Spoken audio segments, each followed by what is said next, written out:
Yes, Kenya. Tamu sana, yes. Some few hours ago, Nation Media Group, through their digital print media, captured a very shocking story. A story on the top two presidential candidates, Raila Odinga and William Ruto, on how they mint millions from taxpayers' money trading with the government. So in this video, I want us to have a look at the story briefly, after which, as usual, we are going to dissect it to see exactly what it means politically. Before we do that, in case you are watching us for the very first time, subscribe, give this video a like. Yes. About 6 hours ago, Nation Digital carried this story. Nation. Inside Raila, Ruto business empires. The business and networks of Kenya's top two presidential contenders. And then you can see there, William Ruto. Nation has done their investigative journalism into the business empire of William Ruto and Raila Odinga. And they have identified 3 top William Ruto companies and 3 top Raila Odinga companies. And let's start with that one of Ruto. Company, Western, government contract bag down there, bags millions every year from conference facilities and accommodation paid for by government institutions. That's Western Hotel.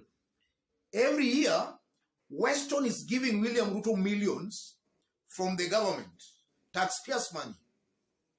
The second William Ruto's company, Amaco Insurance, then down there, government contract bags millions every year from tenders to offer insurance cover for several counties and government institutions. Amaco Insurance gives William Ruto millions in a year, taxpayers' money. And then Martini Limited, down there, government contracts bagged, millions bagged from leasing at least 170 apartments to police station, to police service.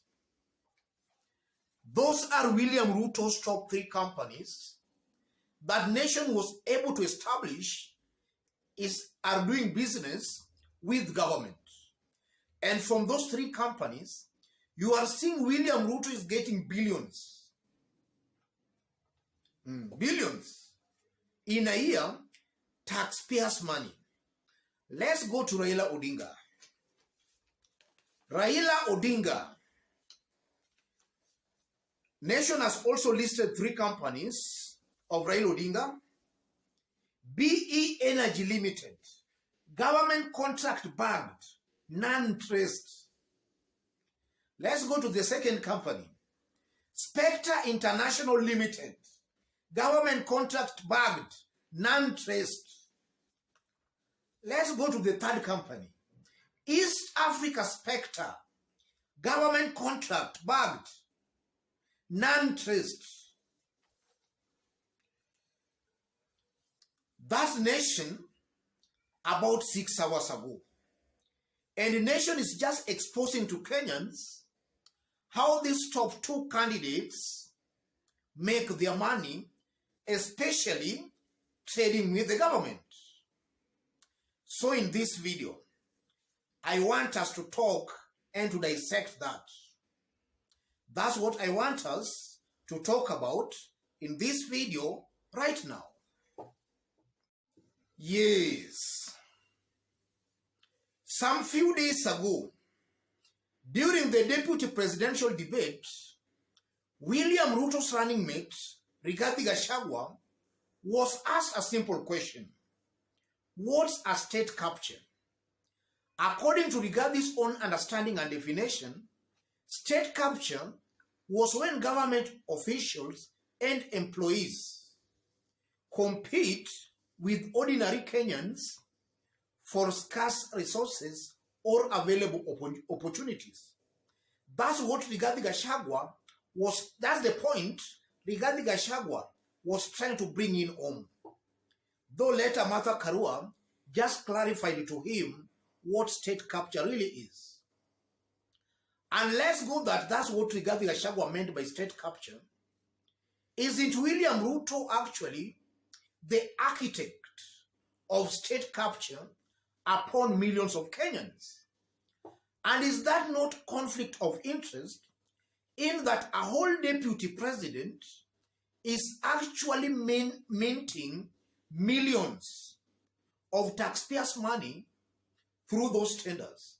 And is it not possible that William Ruto is using his position as the deputy president of Kenya to intimidate these government institutions into giving him those tenders?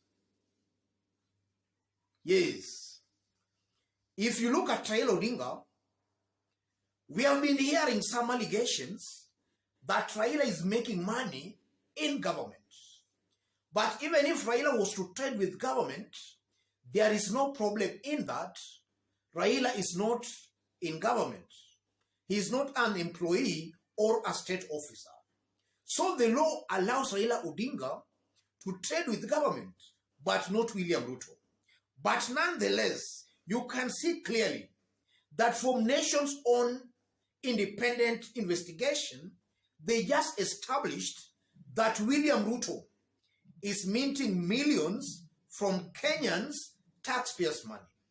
Raila Odinga, they could not get any. Let's leave that at that. In 2018, Sinovet research firm carried an opinion poll, and they asked Kenyans a question. Who do you think is the most corrupt Kenyan alive? Kenyans ranked William Ruto as the most corrupt person, or rather Kenyan, alive since independence. He was followed closely by Anne Waiguru.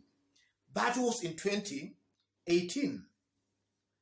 And when Kenyans talk about William Ruto being corrupt, some Kenyans don't just understand that. They think these are just stories, ladies and gentlemen. When Kenyans talk say that this man is corrupt, some Kenyans don't understand.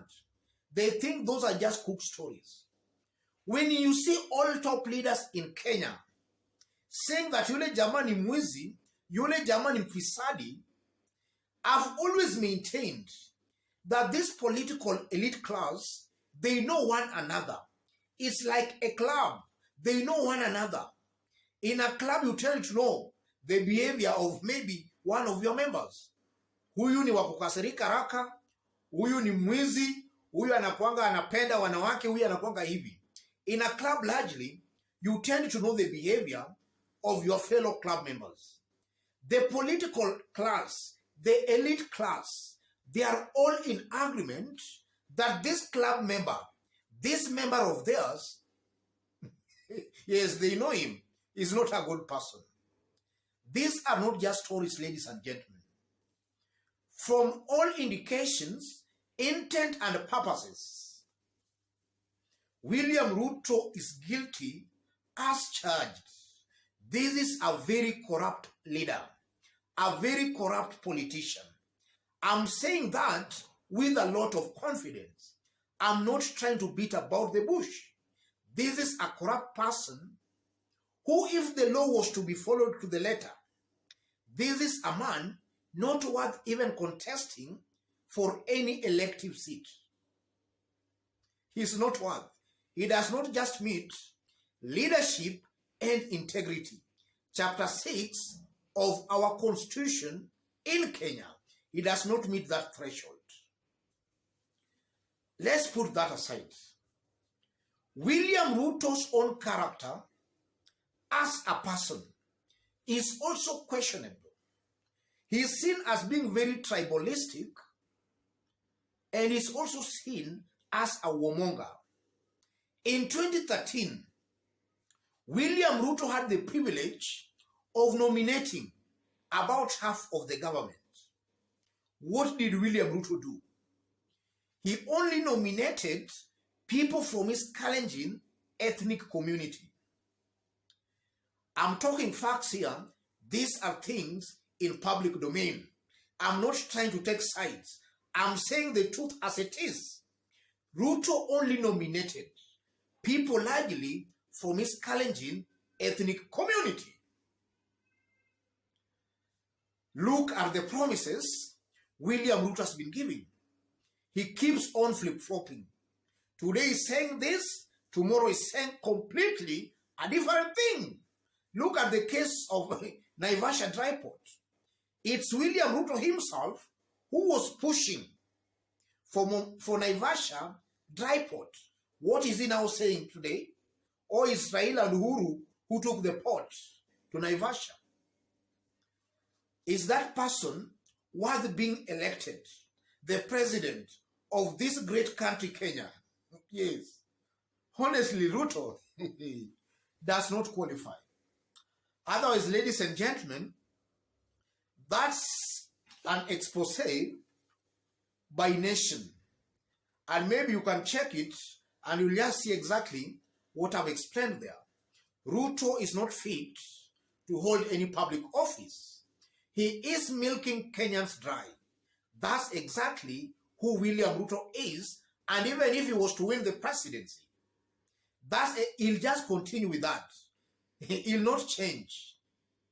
A leopard never changes its spots.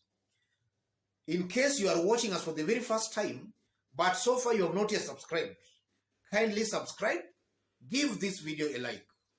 And to our fans and subscribers here, I'm very much humbled, very grateful for the kind of support you are giving me here. God bless you. God bless Kenya. Tamu sana, tamu sana, tamu sana.